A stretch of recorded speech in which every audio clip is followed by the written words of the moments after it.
everybody, and welcome back to another episode of Dance Talk Realness, a podcast where we discuss all nuances concerning education and dance, because a dance experience is an experience worth talking about.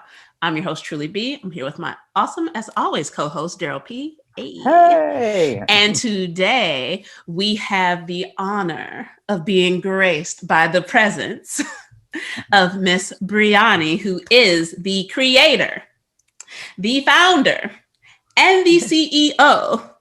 All the titles, claim them, sis, of the app Tempo, Never Miss a Beat.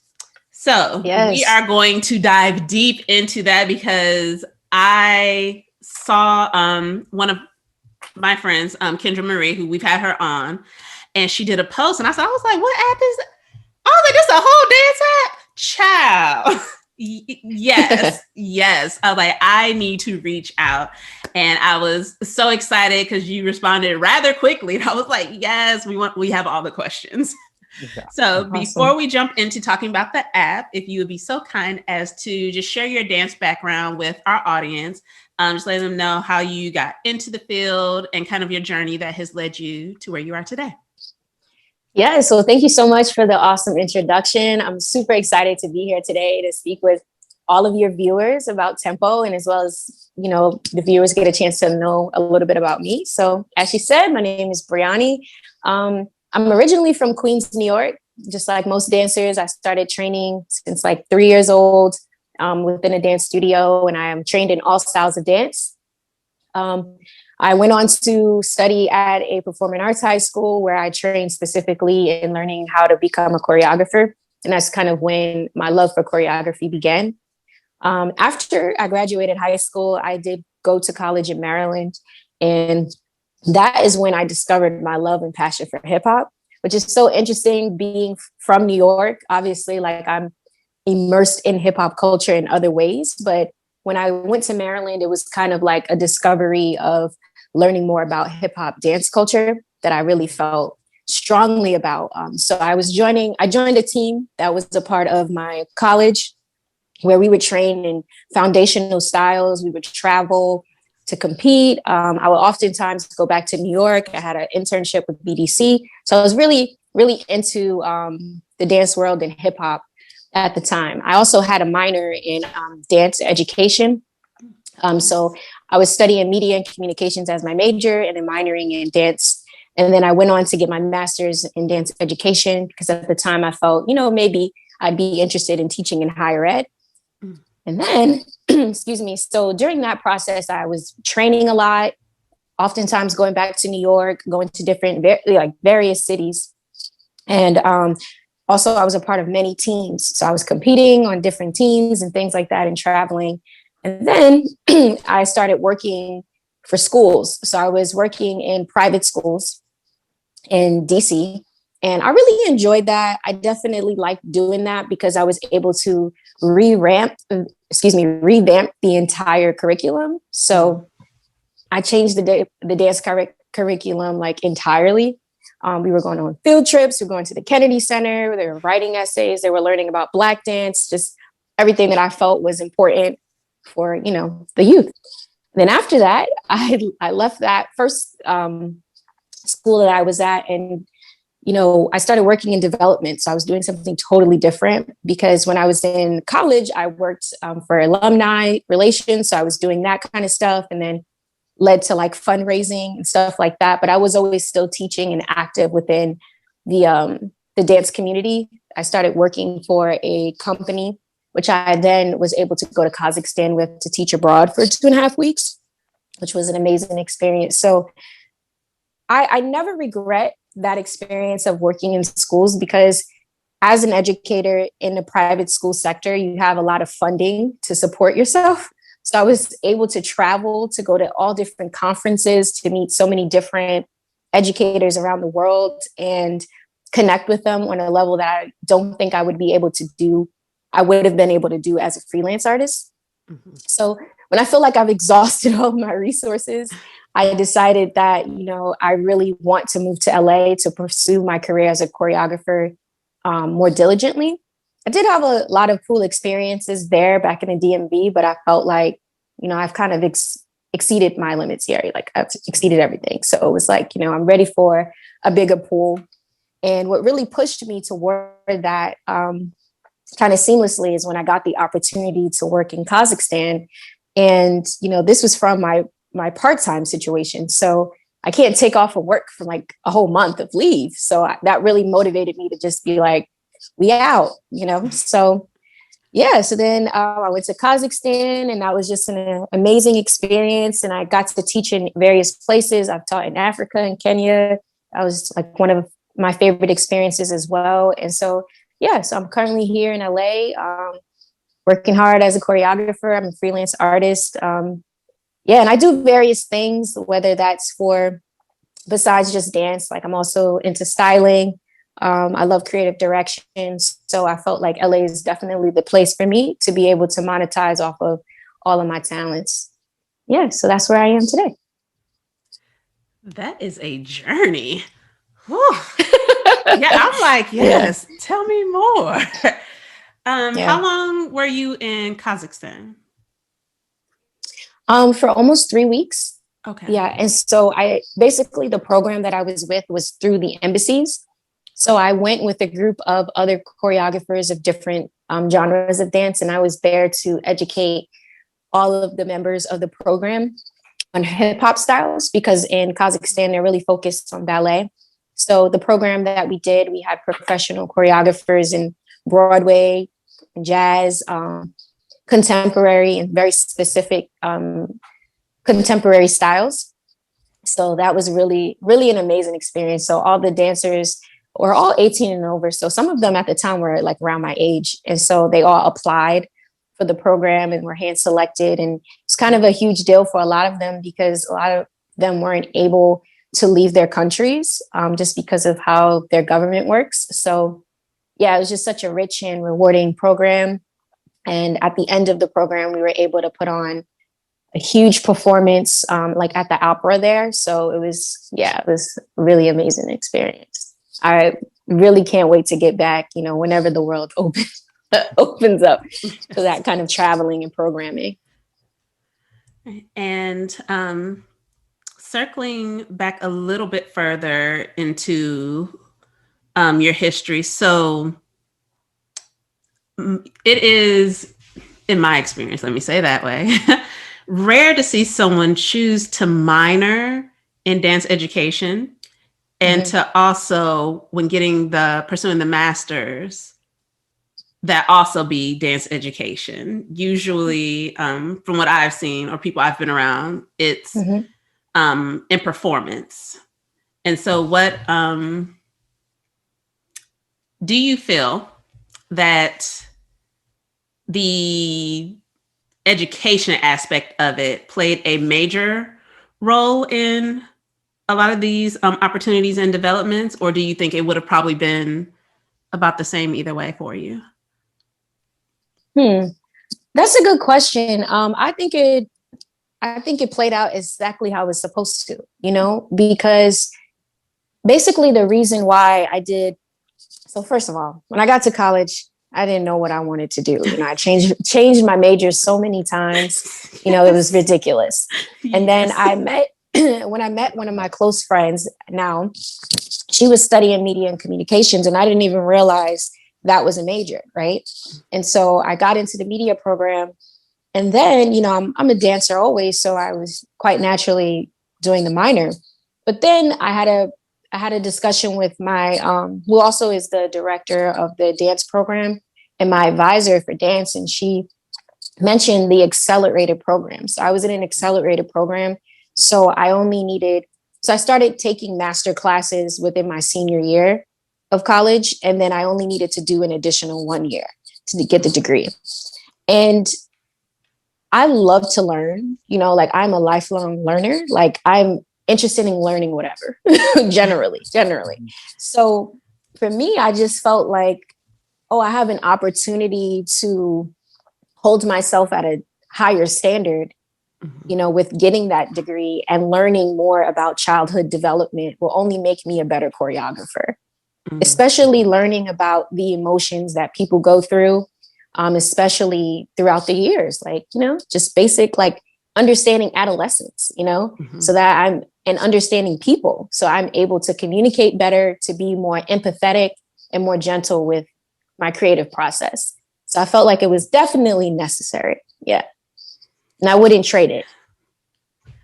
I need more people to see that. I need the whole world to hear how you just described it. Because they're gonna hear it. It's on the podcast. It's recorded. They're gonna hear it. Yeah. Because there is something, and we talk about stuff like this all the time because it's what we do. And there is so much more benefit to being an educator than what I believe we get credit for. Absolutely. Because not only, because 100% being able to impact lives, but like you said, being a lifelong learner.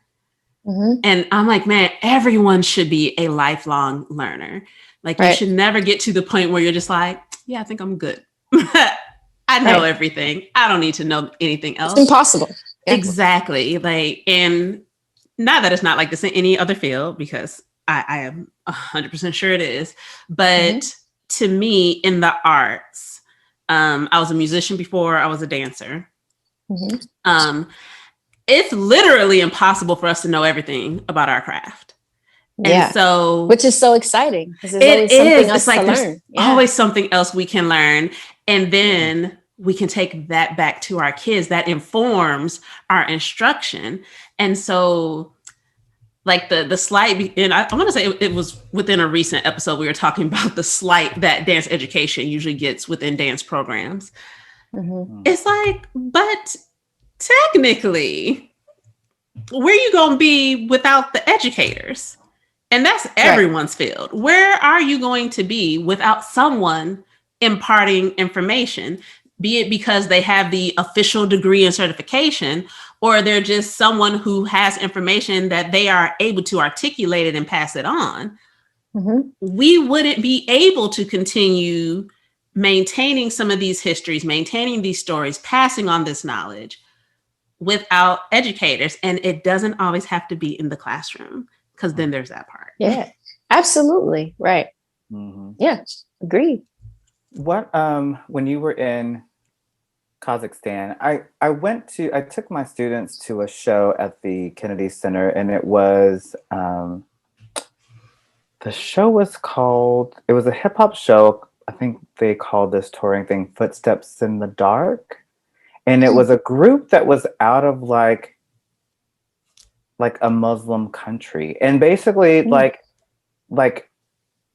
old school hip hop, like B-boy, B-girl is really big in like Muslim countries, you know. And I just think that that's just interesting that, like, you know, in that general area, you're talking like, you know, the Middle East and, you know, maybe, you know, parts of Europe where like hip hop is really taking I mean, I don't know how long it's been a place there, but it's like it has a really strong presence in certain areas that I guess you feel like you wouldn't. Did you find that there were, I know you were there to kind of impart some of the hip hop knowledge, but did you find that people had some and you were like, well, where are you getting that? Like, who else has been here to like show this to you or give this to you, or are they just learning it through, you know, how everybody learns things now through the internet? Yeah, that's a good question. There were a lot of people, there were a lot of guys in the program, and I was so excited because they were training in hip hop prior. You know, they were freestylers, they were battling.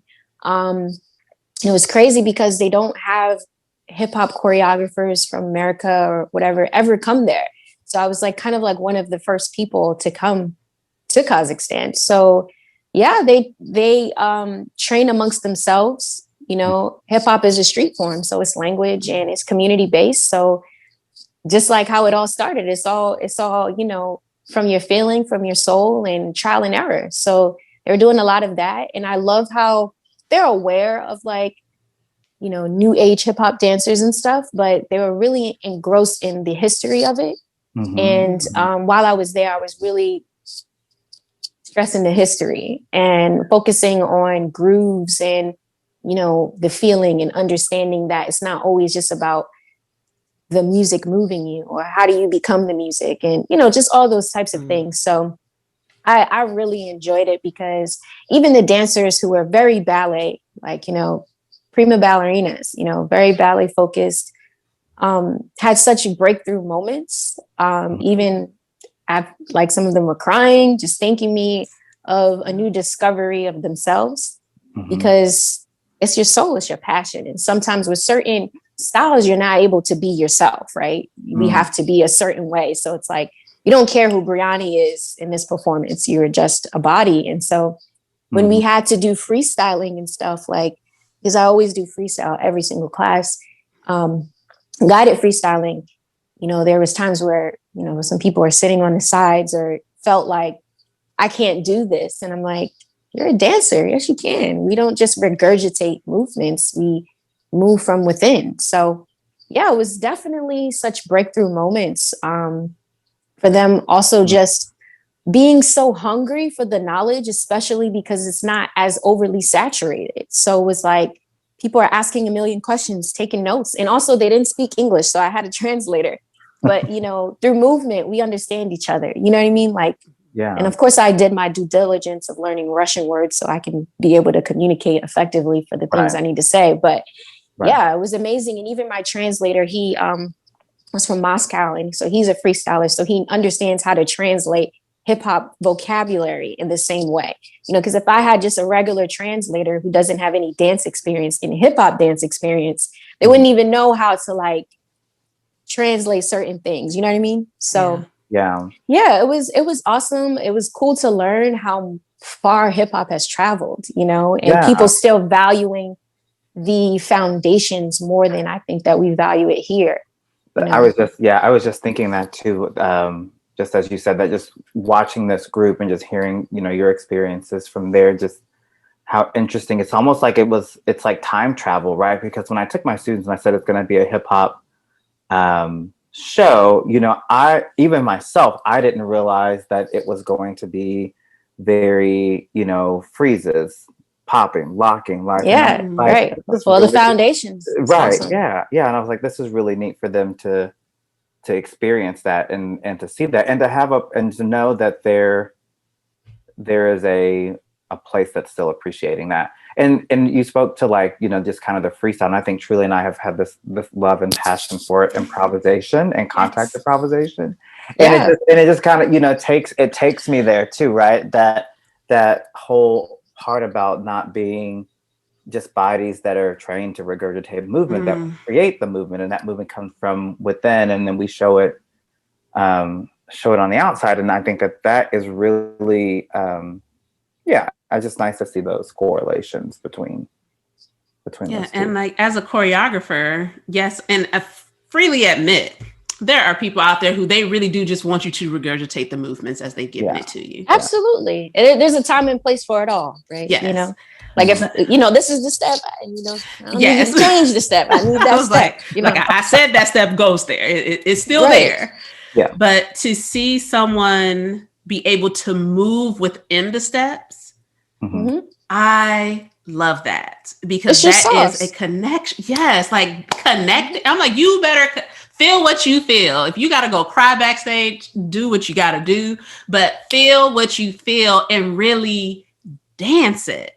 And seeing those connections happen, especially when there are barriers in between. I have only once taught, I mean, it was more than once technically, but within one trip, so I'm only counting it as once taught somewhere where I had to have a translator. And it was amazing because thankfully, like in your situation also, she was also a dancer. And so she knew how to really explain it in such a way that they were understanding what it was that I was trying to pull from them. And just the joy on their faces to really be able to move in a way that is not as common for them, not as acceptable sometimes. I was in Japan.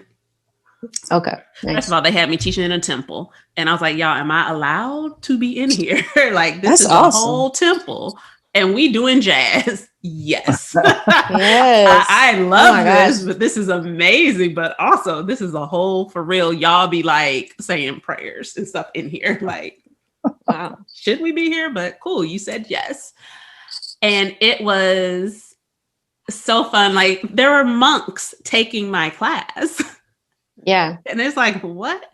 And so seeing them be able to break out of what is normal character and to be able to really express themselves through the movement. And all we had was follow these movements.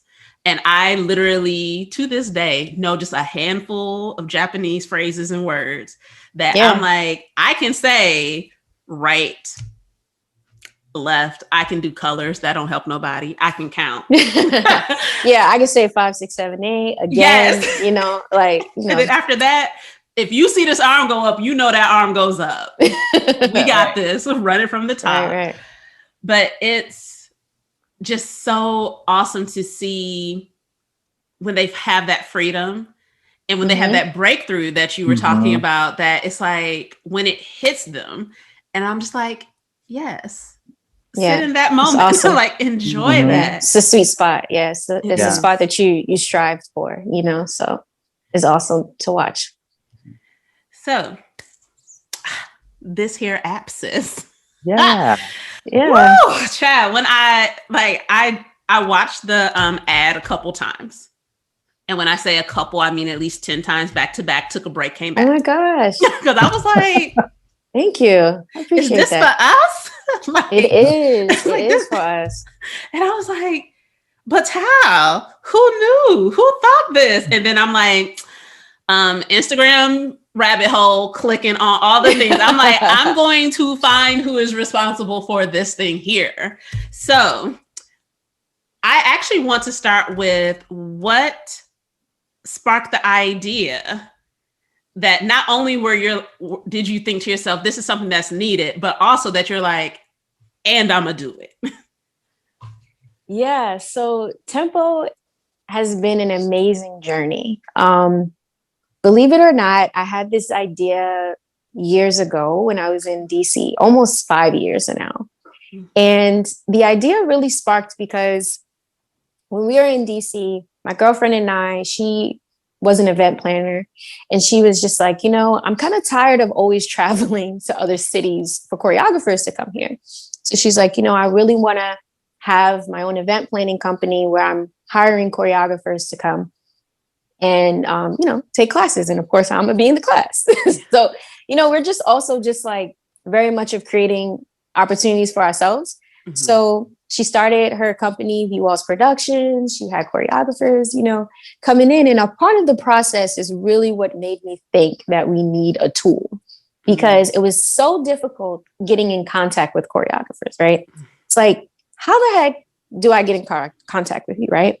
It's like, okay, I see their Instagram, they have an email. Okay, I email them.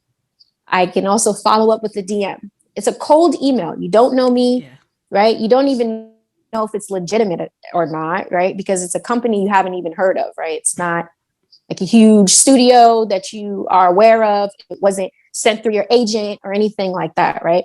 And then in DMs, you get lost in the request pile if they don't know you, right? So it's like, how do I have a professional conversation and opportunity to work with this choreographer when there's no platform to do so? So that was the one main issue. And because we are, you know, active in the dance world, we were able to go through certain connections and avenues to reach that person, to then, you know, for that person to say, hey, check your DM. My friend is trying to hire you.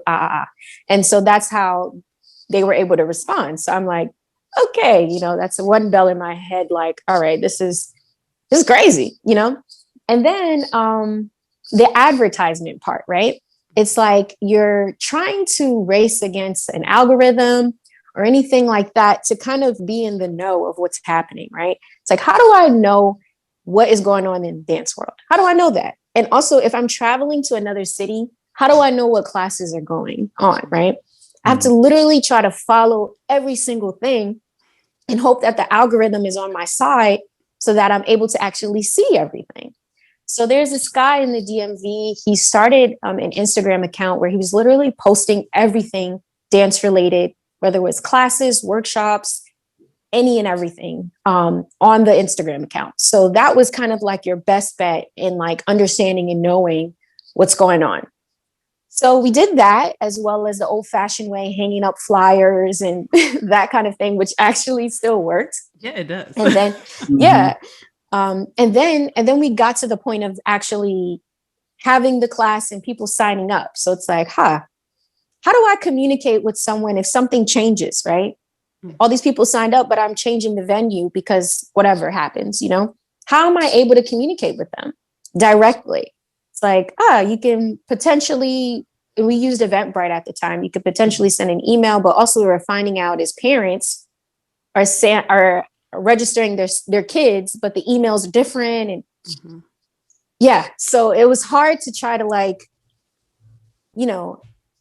stay up to date with certain things. And so we created an Instagram page. So that way, people can at least check there to know if they see it, if there's anything that was different happening. And then it got to the point of then the next step in the process is processing payments, right? And also checking people in. Luckily, the company she was working for, we were able to kind of use partially some of their software to check people in. It's also like, besides checking people in, you want to have a list of who was in your class. Like you should know the people who are actually in your class, So that's exactly how the idea started, was because of that experience and me thinking like, I want to solve these problems. And so I was just talking to Vic, my girlfriend, and I'm like, yo, like there should be an app where we can do all of these things, where I can book a choreographer and communicate with them professionally. I can process payments for classes. I can also send any updates in one area without giving out my phone number either, So yeah, at the time I then started to hunt for developers. I didn't have much experience in the tech space, so I wasn't even sure how the process works or whatever, but I was like, you know what, let me just ask people I know. So I asked my sister, and she had a guy that she knew that created the Equinox app and everything. So I started working with him, but unfortunately that didn't work out. And so, I was left just kind of flatlined right there. Then I like tabled the idea, but I typed out everything that I thought the platform should do at that stage, right? So then I moved to LA, and then I discovered that there's already kind of an app for every studio. So I was kind of feeling a little discouraged, like, the problems that I thought are kind of solved here in LA. But then I realized, there's a big pool of people who teach classes that are not associated with these studios. And you would have no idea if you're traveling to LA. Like you have no idea because they're not associated with a larger studio. So how would you know that the woman who taught Beyonce how to dance in heels teaches every Monday at the studio called The Basement that she rents out? You wouldn't know unless you follow her or someone that posted about it. So then I got remotivated that no, this is still needed. So then I found another developer, and it was a flop. He didn't deliver what he said he could. It was kind of, similar to the first situation of not being serious. And when I'm serious about something, I am driven, because I want to see it all the way through. So then, I kind of got discouraged again. I'm just like, no, I don't even know if tempo is really a thing anymore. At that point, I had already came up with the name. I had a logo, all those things. And then COVID happened, right? And then I questioned myself. I said, you don't have any excuse right now not for tempo to work, right? I'm stuck in the house. I have all the time in the world now. Whereas, you get busy with life, things happen. I was doing so many other things. And I questioned myself, do you really want to do this? And I asked myself that, and I said, if you want to do it, you're going to put in the work, the time, and the effort during COVID right now. Let's get to it.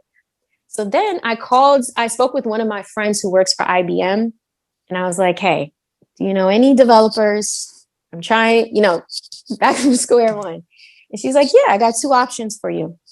So it was one friend that she knew that had his own tech company where he creates apps, right? Then there was this other person who was a freelance developer, and his name is Quasi. And so I ended up going with Quasi. And so Quasi is literally, he's 24 years old. He's a young Black man. He lives in Maryland. And I've never met him before. We don't even talk on FaceTime. And it's been an amazing ride with Quasi. So I got in communication with him. And at this time, you know, there are new issues, right? Because of COVID, because now we're having these virtual classes and people are trying to figure out, how do I get people to pay for my Instagram live class? Like, you know, after a while, it's like, yeah, it was cute. It was community at first, but people need to earn income. So these choreographers are creating private Instagram accounts. So that way you can only get approved once I receive your Venmo or whatever, you know. Dancers, we're always figuring it out, right? We're always making it work. You know, we got to do what we got to do. So there are new issues. And then I was like, Tempo needs its own virtual platform. I don't want to integrate anything else within it. I want to have my own virtual experience, because now people are able to engage with their followers that are all the way across the world, right? And so, you know, I added that piece on, and then I thought about the group feature where choreographers are constantly working on projects and want to communicate with their dancers, but then you got to use WhatsApp and Instagram and all these other platforms to get your job done, which makes life harder for us.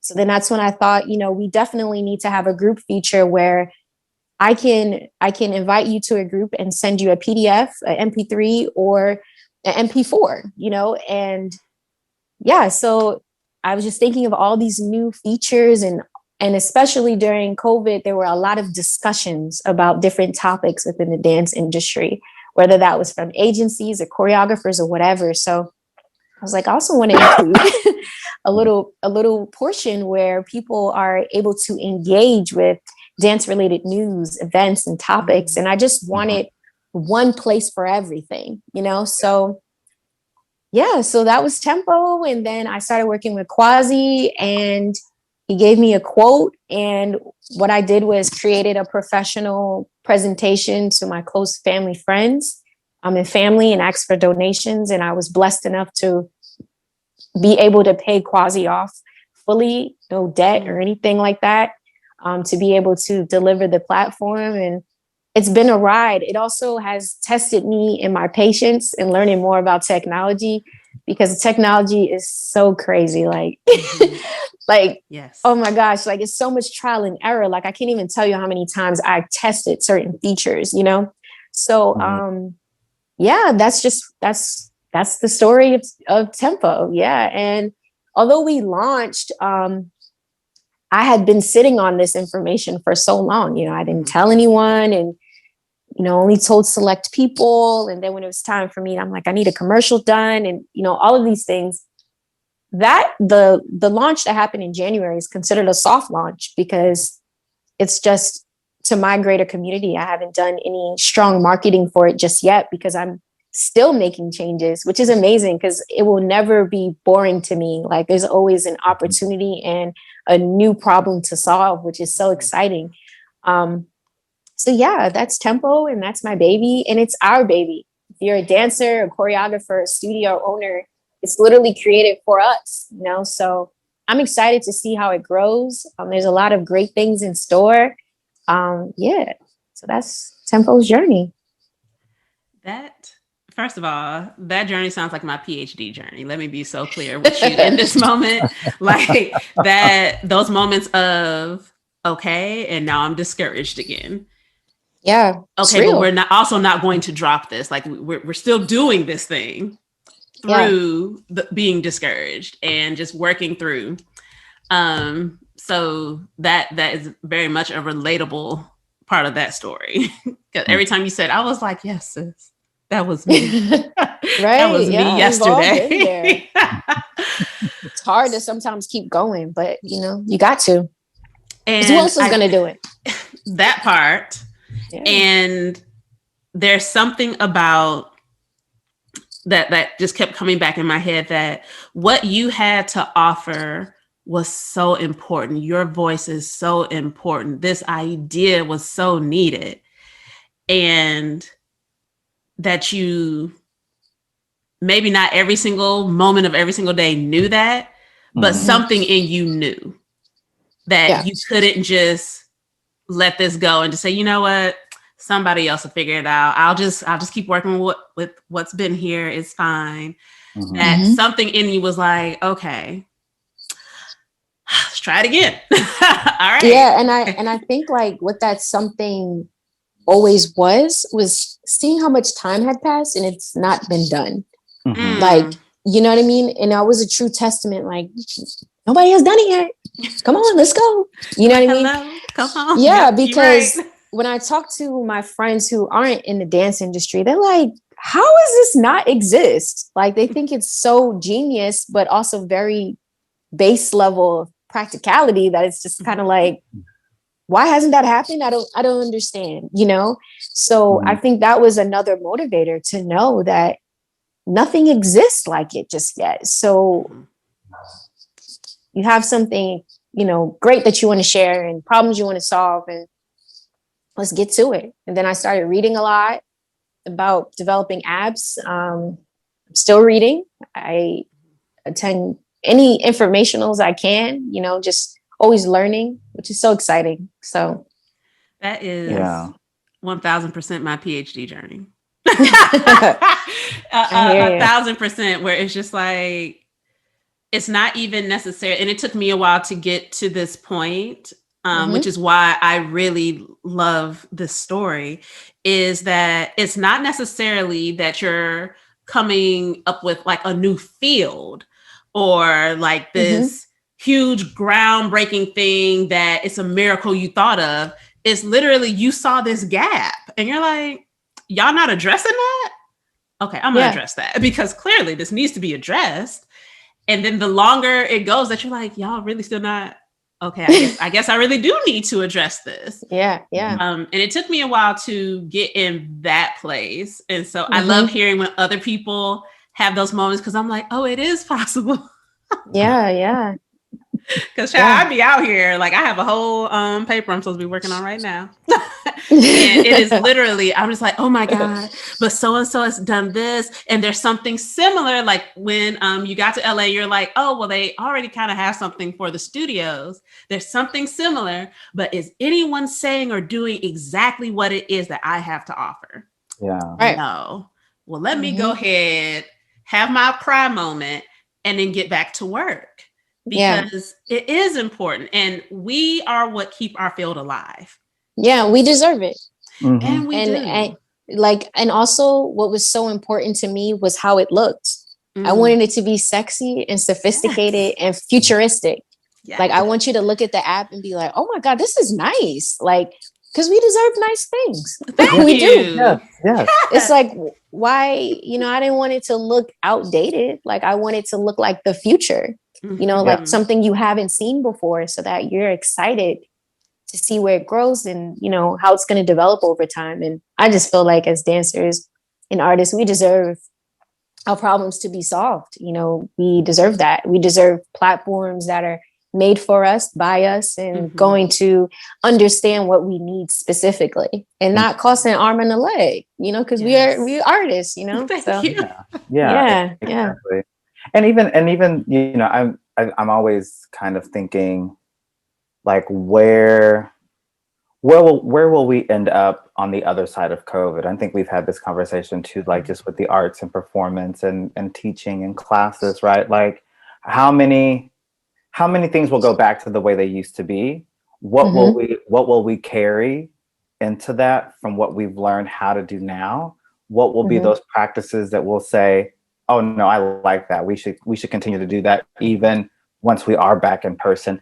And then also just the opportunity for things to just shift and change and just say, we did it like that for years, but let's do it like this now because we can, and why not, right? Yeah.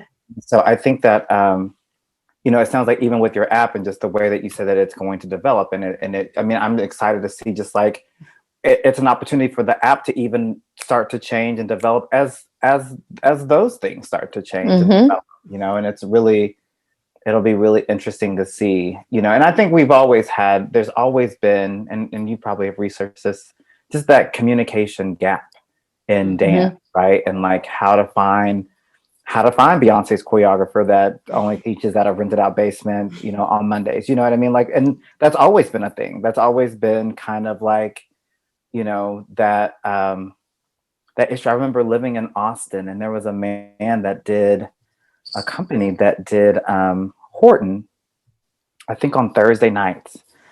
But they actually had open classes, but nobody ever knew about it unless you were part of the company, you know? And Right. it's like, so it's like, you know, these opportunities that I heard from word of mouth, right? And it'd be, you know, even being able for you or I or somebody just to kind of go in there and just be like, hey, add this to the app, add this is another class that I heard about, you know, and like it's almost like, it sounds like it's almost like a message board, but you know, instead of the poster posted up, it's a central place. Like this is where you go to find that class.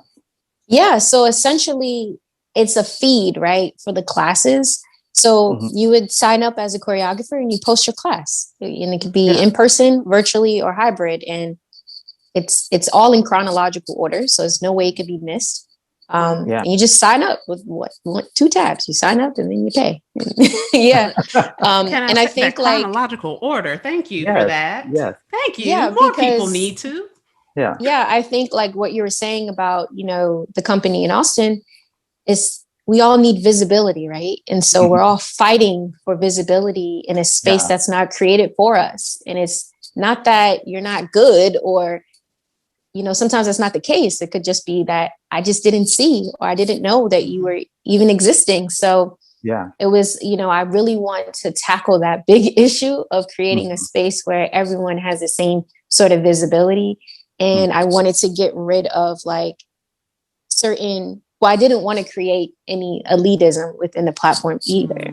You know, I really wanted to make everyone has a fair shot of everything. Visibility, you know. So definitely, because there's definitely within our field that elitism of like, you know, we talk about it all the time of like the people who get the opportunities and those with the bigger grant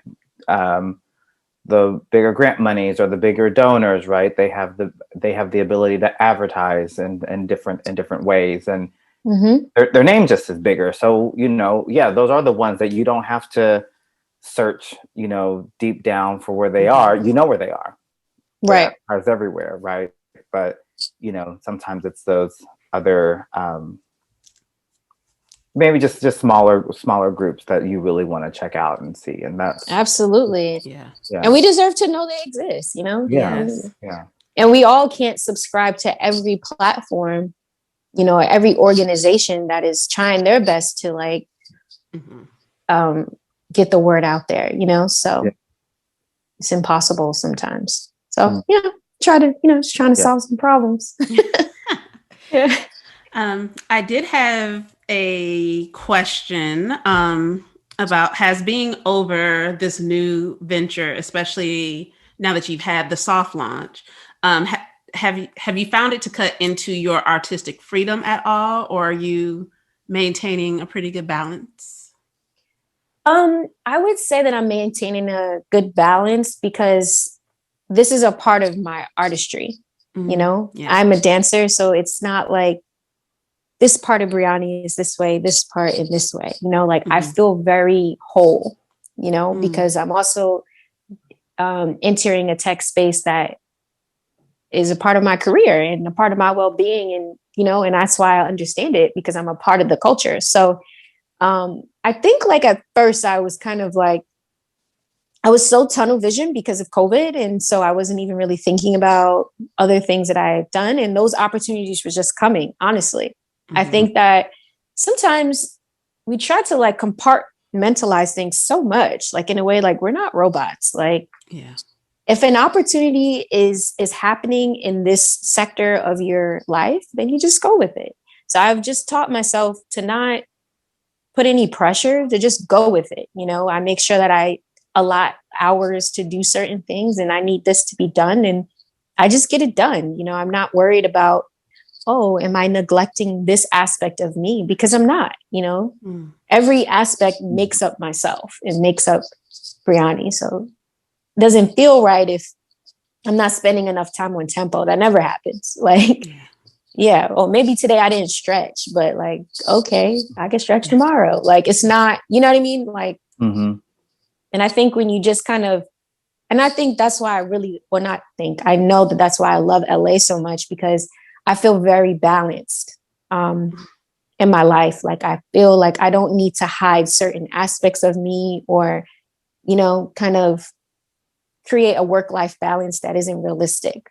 I felt like when I was working back in the DMV, I had my day job, and it's at night I'm doing something else, and I'm traveling on the weekends, and it's just like I'm spreading myself way too thin. You know what I mean? Like, but now I wake up every day as an artist, and however I choose to express my art that day is Breani. So, yeah, I hope that answered the question. It did. That was an amazing answer, and I think the perfect dot on the I of this here episode. Oh my gosh, that was child, that was like a church service.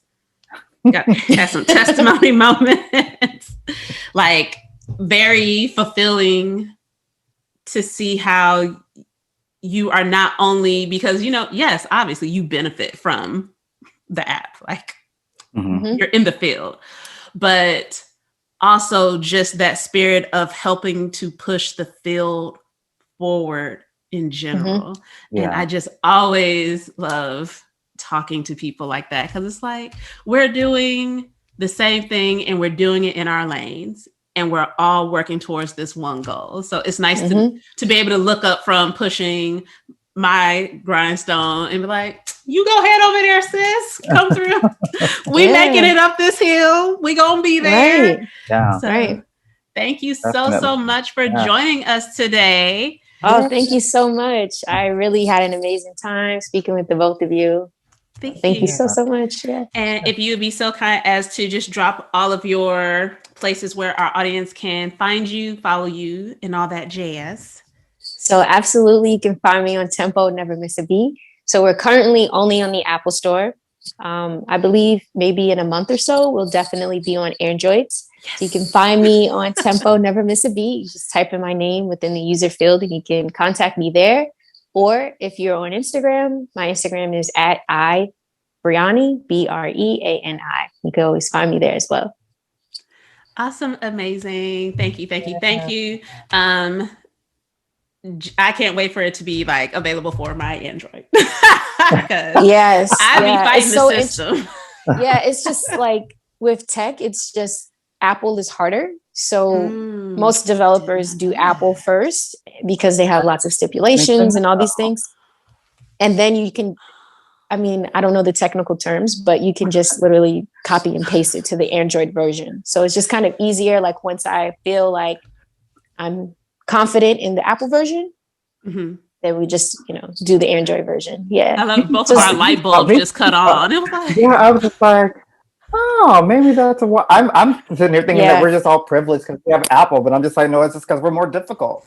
Yeah, it is. And certain things problems. Like I know we're ending, but like certain things like I didn't even realize or think about, like a block button, like that's mandatory, and stuff like that, just like little nuances and just like terms and agreements. I have to type and write and all these things. Like Apple has a lot of hoops, more than Android. So and it takes a little while to be approved. But, the remarkable thing is that when we submitted to Apple, we got approved very fast, which doesn't always happen. You might get some back push and say like, oh, you need to fix these things or this is not in compliance. So, yeah. So Android's coming soon, not because we don't love Android. It's just, trying to get Apple on lock and then, Yes. Yeah, that's all. And see, and all the time that it took for it to get to that point, that was your pushback. You ain't need no extra pushback. Ain't nobody have time. So it was meant to happen now. Yeah. There's lots of pushback in this process, but it's exciting. Yeah, it's exciting. Yeah. All right. And thank you all for joining us here yet again at Dance Talk Realness. Be sure to like, follow, comment, subscribe, and all the places where you can find us. Y'all know how I am. We'll add some new things when we add the new things. It'll happen in 2021, probably. Woo! Yeah. But if you have any questions for us or our guests, feel free to drop us a line and we'll be sure to pass them on. We'll answer them, or we'll make sure we get the answers for you and share those with you. But we look forward to bringing you some fresh new content next week. We'll see you then. Bye. Bye.